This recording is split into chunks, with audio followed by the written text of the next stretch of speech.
Hi there, my co-teachers. This is Christy of your Thrifty Co-Teacher. Many of us are going to be returning back to school very soon, so I thought I'd jump on real quick and give you some tried and true activities that I use on the very first morning of school.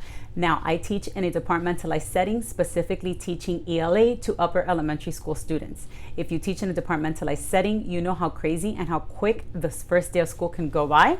So what I like to do is in the morning have directions of 3 activities students can work on independently.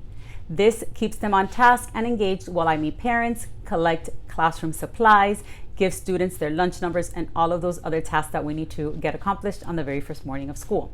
So I thought I'd share with you a couple of activities that I usually do with my students.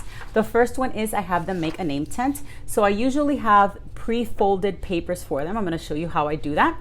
I just fold a paper. We sometimes call it hamburger style or landscape style in half, like this. We open it back up, and then I just bring in the 2 sides into the middle. Let's see if I can do this without a table. So far, so good. And then when you unfold it, it's pretty much going to make a triangular desk tent. So here we go. So then I ask the students to go ahead and unfold the paper, first of all, in half, and then to write their name here in the middle, and then to write or to draw 4 things that represent them in each corner. So I show them an example of mine and I place it in the front of the classroom so that they can see it.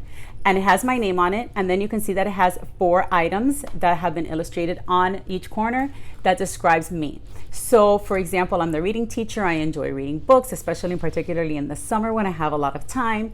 I enjoy writing. I include an illustration of my family so we can discuss that, as well as a dog boom because we do have a dog. So this is usually the very first activity. What I love about this is that they can fold it in half, they can stick it inside of their folder, and they can take it to their special area classes or my other co-workers class as well. The next activity, I actually vary. So sometimes I have them do a student inventory, which includes information about their reading habits. What do they like to read? How often do they like to read? And then there's one that discusses and asks them how they feel that they work best. Another activity which I love to use, which makes a great bulletin board display, is the All About Me. So it's a first draft that I place on their desk, and I ask them questions about like what's their favorite TV show, movie, sport, and it really helps me to get to know my students and what their likes are.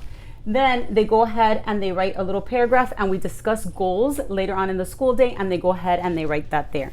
Then later on in the week, I give them one of these, and we go ahead and add their picture. They write their final draft, and we put them up on the bulletin board.